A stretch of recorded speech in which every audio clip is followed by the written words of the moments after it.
What's good, fam? Agent O here, and I haven't done a Thrant video in a while, and that's a thought slash rant video for those of you who may not know. And I saw that now Street Fighter V is out, and there's a lot of talk about how the game is kind of bare bones and unfinished. And there's people that aren't happy about it, and then there's some people that are like, this is great or whatever. And I'm not buying Street Fighter V just because I'm kind of done with Street Fighter for various reasons. The main reasoning is that the way they have presented the game since Street Fighter 4. So I was on Kotaku earlier this week, reading an article about all the different problems with Street Fighter V. There were some connectivity issues on their servers with people trying to fight each other online. The fact that there's no arcade mode, there's no real story mode. I guess that's supposed to come out in June, so people have to wait like 4 months or something like that. Lots of problems. They have a list in the article of all the things that they're going to be patching at some point. I guess pretty soon. I think some stuff they're even hot fixing. And this is just a problem that's just become indicative with Capcom and the Street Fighter franchise since Street Fighter 4. And I don't see how people can say Street Fighter is the greatest fighting game ever when they're doing stuff like this. Maybe I know Street Fighter is good as a fighting game. The fighting mechanics, the game engine itself is good. It's not my preference anymore, but I can't deny that it does bring in people, and people do seem to enjoy it. But as a product, I don't think Capcom and Street Fighter are at the top of their game. Obviously not.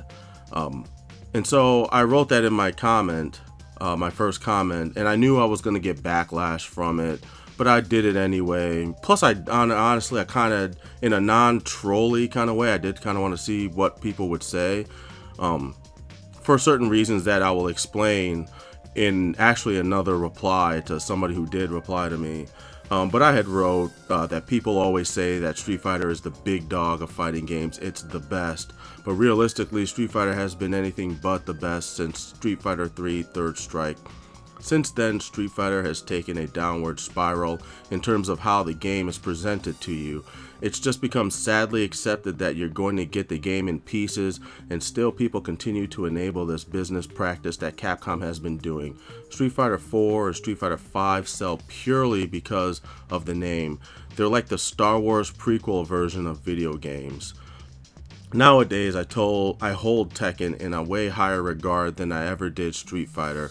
At least with Tekken 6 and Tekken Tag 2, you were going to be getting a full, complete game. No need for patches because they took care of all of that before launch. Not to mention any extras like, say, characters and cosmetic stuff for said characters that you get come as free DLC. Why are people still supporting these crappy business tactics of Capcom and then turn around and complain about them?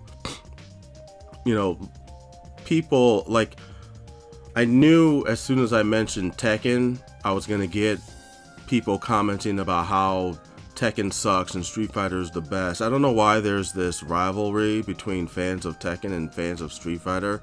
I don't know why you can't just play both and enjoy them, because I was doing that for a long time up until Street Fighter 4, and then I just stuck with Tekken because I didn't like the choices that Capcom made when they did Street Fighter 4, and it just seemed like more of the same with Street Fighter 5, so I was done. And I wasn't talking about I wasn't comparing the two as fighting games. I was comparing the two as a fully finished product, as a video game. A product you put out to sell to people. One you get in pieces and you get charged for it or whatever. You get charged for the pieces that should already be included in the game. And the other game, you get the entire game. It's one huge experience. There's content for people who just want to play arcade mode or just want to, do single player stuff.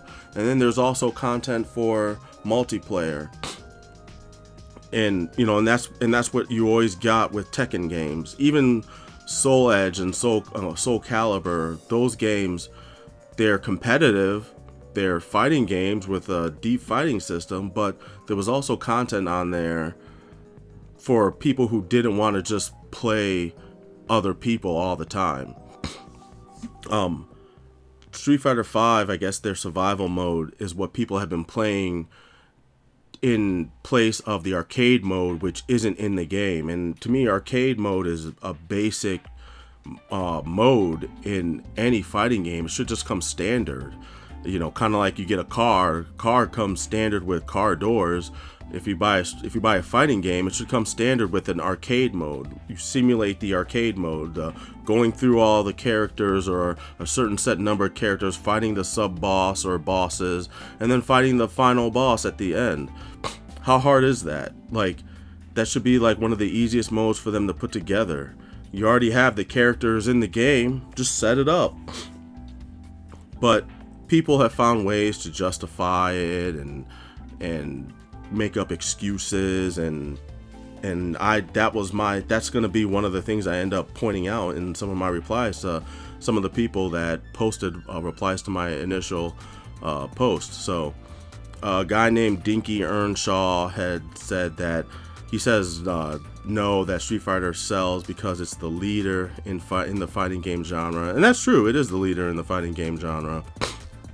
Which explains why StarCraft dominates the real-time strategy genre, Counter-Strike, the first-person genre, and WoW in the MMO genre. The leading titles take the majority of their respective market share. I prefer COH2 over SC2, but COH will never take over the RTS genre. Just because you don't like a certain title from a franchise doesn't mean millions of other players don't. Also, Bandai Namco is just as bad as Capcom when it comes to pushing DLC and cosmetics in their various games. I get it, and I understand the more popular games don't necessarily mean they're the best games, but that was kind of what I was getting at in my initial post. You have a game that everybody flocks to because of the name of the game, but you have other games that are actually doing a better job of giving you a fully finished product. And that was kind of like what my post was about. But once again, I threw in Street Fighter and Tekken in the same comment. And so everybody's minds went directly to that instead of trying to focus on what exactly I was trying to say. So I just replied. I'm not going to read the whole post because it's really long. But I basically talk about how Street Fighter has become a brand name, and it's a big brand name, and brand names always have fanatical brand loyalists. There are those people that will stand by the product no matter what, even if they keep getting crappy versions of said product, like how people would stand by the Star Wars prequels even though they weren't the greatest movies. Maybe there were things about them that were good, but overall as films they failed in their execution. And still you have people that will stand by it purely because it's Star Wars. That's my issue. That's what I have with the issue with Street Fighter. People are standing by a half-done game just because the core parts of the game are there. The fighting engine is there, and being able to fight people online is there. And so for some people that's enough, which is really, really sad. I'm not going to pay $60 for things that should be standard in a game, and you're not getting anything else with it until later. And so basically, I talk about how those same brand loyalists will lash out at other people who have any kind of negative criticism about the brand that they love. Even if the criticism is constructive, they'll lash out at them. I mean, you see this, like, once again, you see it with Apple fanatics and Star Wars fans and people who are fans of Star Trek. And, I don't have a problem if you like a franchise. That's fine, but I don't understand the bad pay strategies, the pay-to-play strategies that Capcom is using. Basically, with Street Fighter V, they've taken the pay-to-play scheme that I think it's Rare that's doing Killer Instinct. Well, Microsoft has the rights to Killer Instinct now, so they took the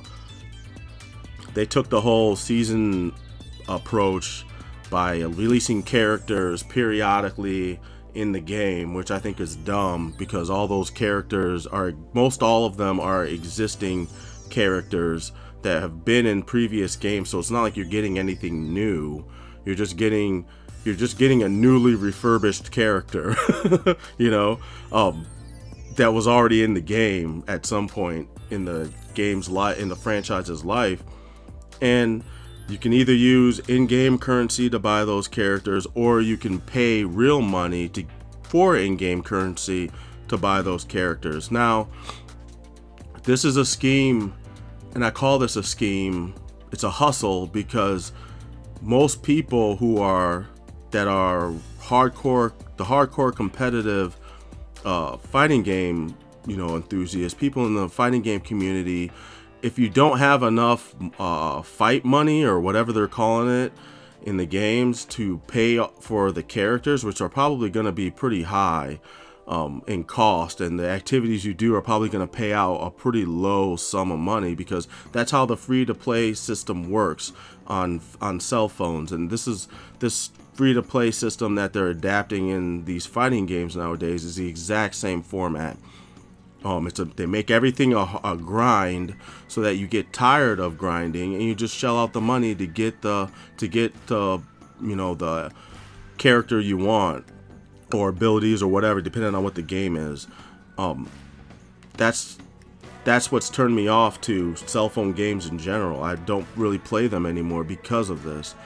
And so I didn't play Killer Instinct, and I'm not going to play Street Fighter V because they're doing the exact same thing.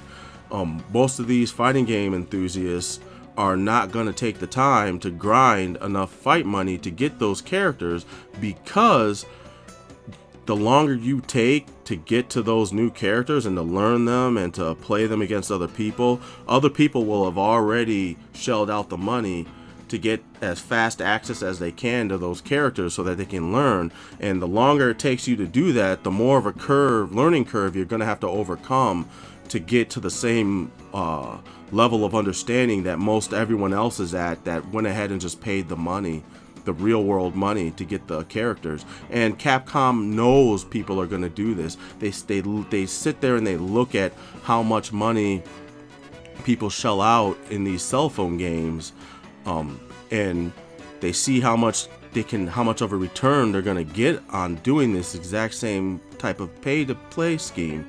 I mean, look at the Kim Kardashian game. That woman made the game made over $100 million.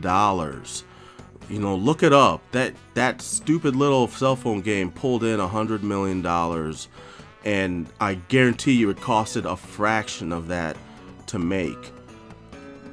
And I think Kardashian's getting like 45% of that money.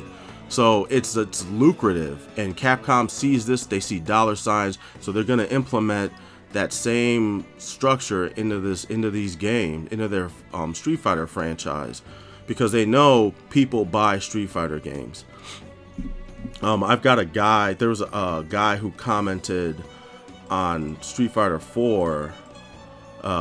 He had said in 2008, Capcom released Street Fighter 4. I paid $80 plus for the collector's edition. In less than a year, it became obsolete when they released Super Street Fighter, which was completely incompatible with my original version, which quickly became a glorified drink coaster as players abandoned that version like the plague. I learned from that point forward to wait. Capcom then released Marvel vs. Capcom 3, and I waited. Then smirked as in less than 6 months, they released Ultimate Marvel vs. Capcom 3. Also completely incompatible with the original release, which also had an $80 plus collector's edition. I noticed. I felt smart for waiting and only picked the game up with Capcom announced when they were removing all DLC and going to stop selling the game after their Marvel contract was up. On this DLC, characters forever locked away if you didn't buy fast enough. Modern gaming, everyone. When Capcom announced Street Fighter V would just be one version, I figured that was a step in the right direction, but I decided to wait. Would the game come with enough content to justify its $60 price tag? Would it work out on launch? Would the fight money economy be fair and balanced, or would I have to fight thousands of matches and spend hundreds of hours just to unlock additional fighters? What I'm hearing only confirms my 8-year Capcom mindset. Do not buy Capcom games at launch. Wait a few months to a year. Most of their games become good, even great, eventually.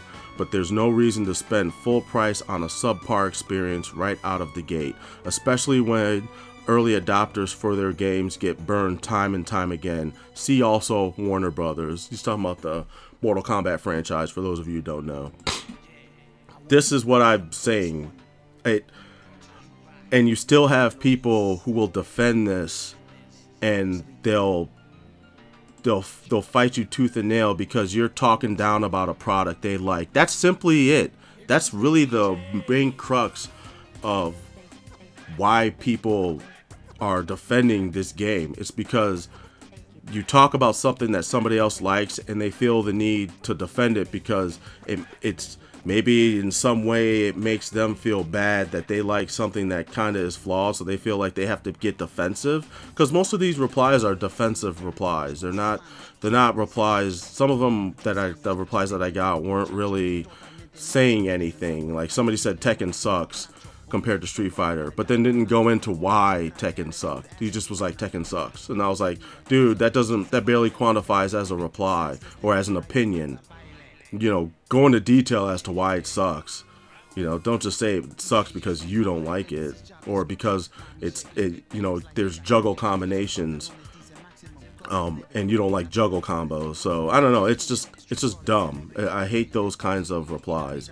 So I also got another comment, and this is one that I hate because he says some rhetoric that I've seen a lot of people say, but nobody's ever really given any kind of constructive explanation as to why. It's just one of those like buzz phrases or buzz terms that people use as a comment, and they just regurgitate it because they heard somebody else say it. So this guy says Street Fighter 4 revived the genre and kept it growing. You might not like Street Fighter, but you can't deny how much it helped this genre during its slump. And I explained why I feel the fighting game slump is non-existent. It doesn't exist. It's a fallacy. And I'll tell you why in my reply to this guy. I say people say that, but I never agreed with that sentiment. It was in a slump because fighting games didn't really cater to casuals like they do now. And it's true. The fighting games were always kind of like a niche market, but it was a niche market that was successful enough to not just have sequels to fighting game franchises, but also create new fighting games in the process. It wasn't like the Call of Duty first-person shooter genre where it just has this huge mass appeal because people like to run around and pretend shoot people, you know, and everybody runs to Call of Duty as soon as a new Call of Duty comes out because it's super successful. It's a format and it's a gameplay structure that people naturally gravitate towards. Because I mean, we all have a penchant for violence, whether we want to, admit it or not. And a lot of people ran to go play those games because they had a really good time. And for a while, Call of Duty was putting together something that was actually marketable and was an enjoyable experience by a lot of people. Then it got real stale, and to the point where even the hardcore Call of Duty defenders couldn't really defend it anymore because they really weren't innovating anything in the game, in the sequels the plethora of sequels that they were putting out. So anyway, the fighting game community has always been kind of smaller than, say, the first-person shooter community, but not so small that we weren't getting consistent releases of new games. And so I continue to say that evil tournaments didn't stop while Capcom had the Street Fighter franchise on ice after Third Strike. In between the time between Street Fighter 3 and Street Fighter 4, Namco's been steadily putting out Tekken games. There were sequels to Guilty Gear, Dead or Alive, Soul Calibur, Blaze Blue, and the list goes on. When Street Fighter dumbed down the gameplay casuals started paying more attention and began to bandwagon the fighting game community, and it was considered cool to think fighting games are mainstream, and thus you have your perceived slump. I also should have mentioned how the esports movement has also helped put the fighting game community in a more public light. And since Street Fighter is kind of like the flagship game when you think about fighting games, and rightfully so, because Street Fighter, there wasn't anything quite like Street Fighter when it came out. You know, you had the old school karate arcade game that was like really one of the earlier person versus person fighting games, but nothing as complex as Street Fighter and Street Fighter 2, or Fighting Street was the original Street Fighter, and then you had Street Fighter 2. And Street Fighter 2 came and just blew up. You know, most people had never even played Fighting Street. I got lucky. I actually was in the arcade in Dayton when I lived in Dayton for a year, Dayton, Ohio, and the arcade actually had the original old school Street Fighter, and I actually got to play it, and that was like the only time I ever got a chance to play that game. But Street Fighter 2 came, and that was a wrap. You know, that did help spearhead the advent of future fighting games. And it's one of the, you know, greatest games to ever come out, you know, to ever been done, just because of the impact it had in gaming. So that's true. It is the flagship game because that's not open for debate. But just because of that doesn't warrant that if they do a game that's not very good, that you can't call them out on it. You can't just give them a pass, and that's what I feel a lot of people are doing.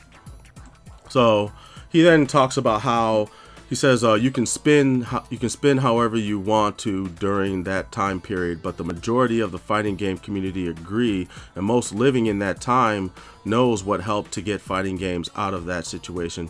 I would have never cared for fighting games if it wasn't for Street Fighter 4. I wasn't in that scene or even a fan besides Street Fighter 2 and Smash, if you can count that. Okay, so basically you just proved my point. You're a casual game player, and there's nothing wrong with being a casual game player. My habits have went more towards casual gaming myself because I'm older now and I have other responsibilities, and I like to do more things than just sit around and play games. So my habits have changed. So I'm not as hardcore as I used to be about gaming.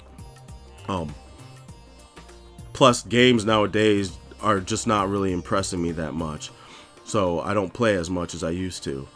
But that's besides the point.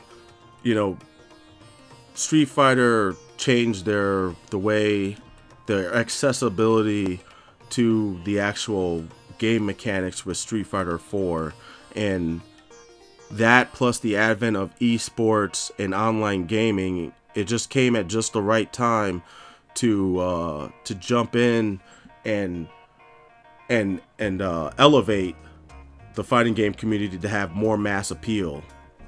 But that doesn't mean there was a slump, though. It just means street fighting games were popular, just not popular enough. Street Fighter 4 came along. More people wanted to play because not everybody felt like a scrub when they were playing it because of the accessibility that they gave that the engine provided for people that aren't as adept at fighting games, and so thus the popularity therein increased. Not because there was anything wrong with the genre, just because Capcom wanted to market the game towards more people and not just cater to the hardcore fans. And so I just basically write, in other words, you're living proof of my point. I can't put a spin on it if it's the truth. I even made sure to quote what he said, so there's no misunderstanding as to, what my reply means. And so he says, you listed a bunch of games, Tekken, Soul Calibur, etc., but in the end, they all didn't have the same effect. Regardless of my background or point you're trying to make or how much you like Tekken, Street Fighter 4 had the effect to help the scene and made it grow the most. I never denied that. I said that in my post.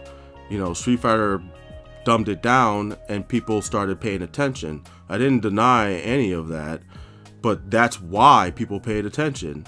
And so I just replied, it's never been about how much I like Tekken. In my original post, I used Tekken 6 and Tekken Tag 2 as an example of how a game is presented to you as a fully finished product when it comes out on its release date, as opposed to Street Fighter 4 and Street Fighter 5 that always give you an incomplete game on release day and then later adds in patches and quote-unquote new existing characters that were already there but locked away on disc. Remember that?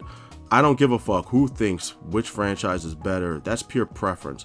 My gripe with Street Fighter lately has been these nickel and dime tactics that they've been using to get money from players. The nickel and dime tactics that they used in Street Fighter 4 didn't have they weren't well received by players. People didn't like paying extra money for DLC costumes. They didn't like paying money for a new version of Street Fighter 6 months after they paid $80+ for that version of Street Fighter. So all Capcom did was substitute one pay-to-play scheme for a new pay-to-play scheme that was more well received, because Killer Instinct, people love that game. I hate the pay structure that they've put into that game, and I hope other fighting games don't start doing that. Otherwise, I'm gonna end up stop playing fighting games too, because I don't want to pay to play with characters that should already be in the game. You know, this wouldn't work in an arcade setup.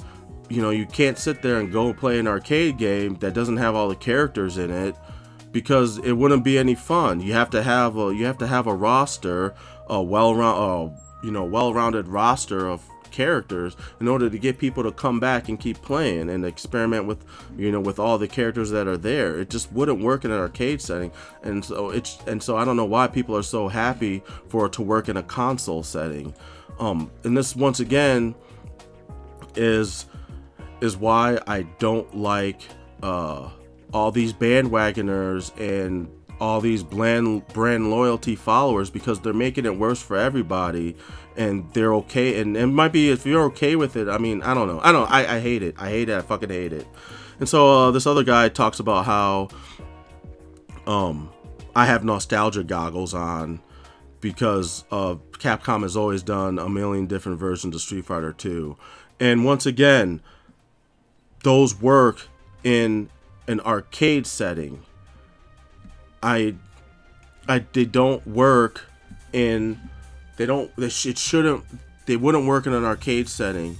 They shouldn't work in a console setting, but they're doing it, and we're letting them get away with it. And so, you know, he talks about how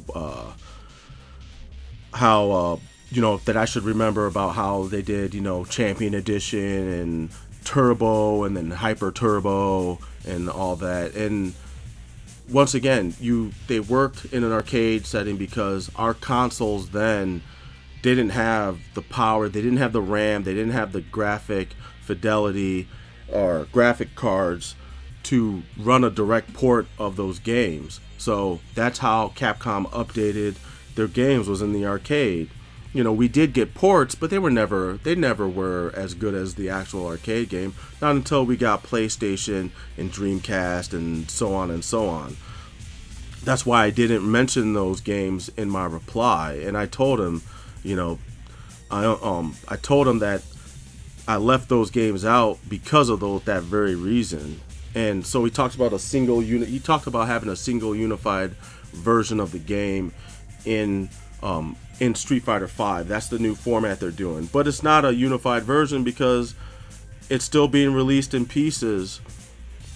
And, I even say it doesn't feel that way. It just feels like they're doing the same thing they did in Street Fighter 4, where they updated a little bit at a time. They're just not going to charge you for it this time. They're not going to charge you for the updated version of Street Fighter 5 because they know people were mad about it the last time. Instead, they're just going to charge you for the characters and the whole fight money system. And I keep explaining this. I have to keep repeating myself that the game is lacking, and it is. And people won't admit it. Sure, the fighting mechanics, the fighting engine is there. It's solid for Street Fighter, and that's fine. It should be. That's what you came to play.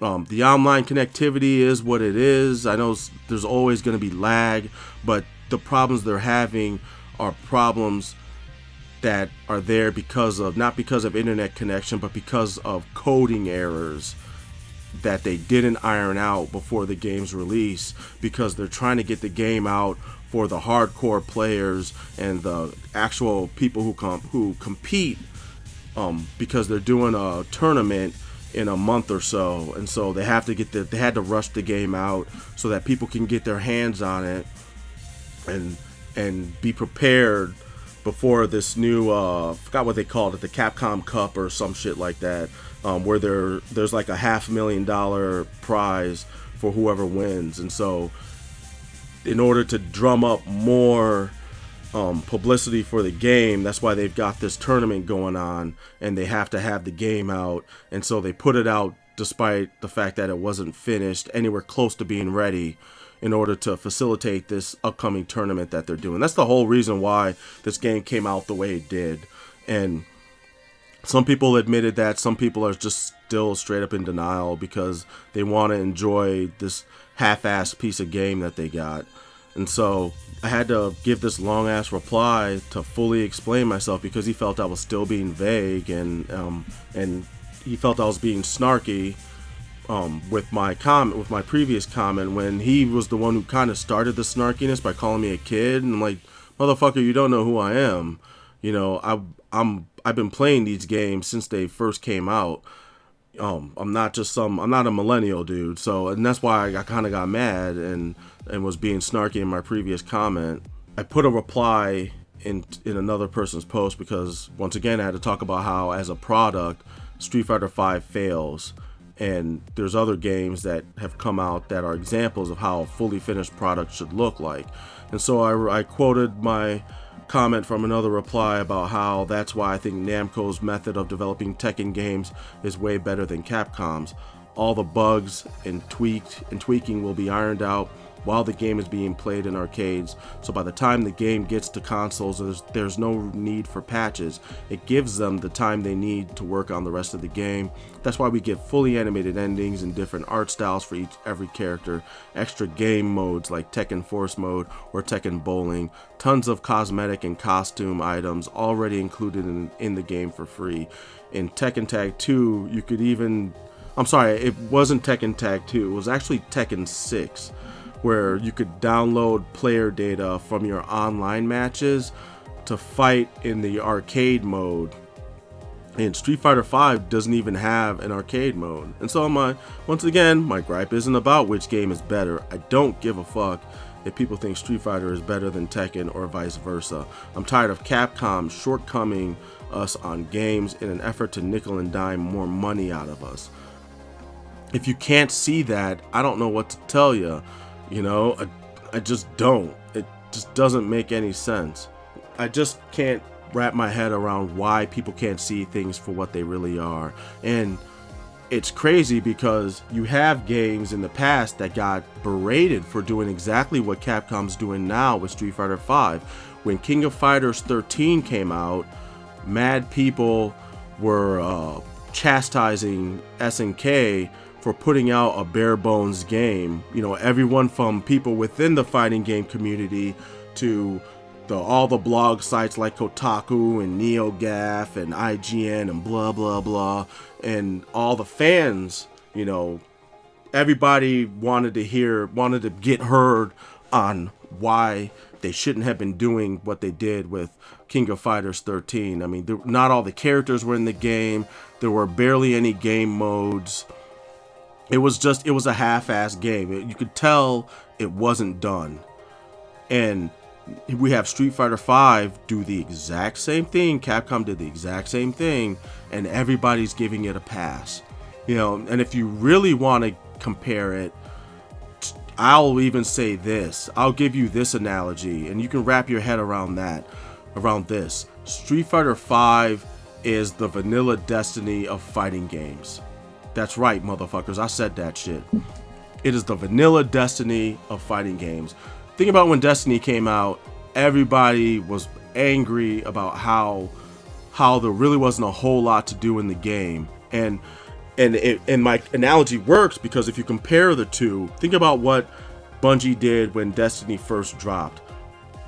Bungie's really good at creating guns, and they're really good at creating things for you to point your guns at and shoot. So the core mechanics of Destiny were there, and they worked really, really well. But Destiny was lacking in everything else. There were problems with the loot system. There were problems with the drops that you were getting.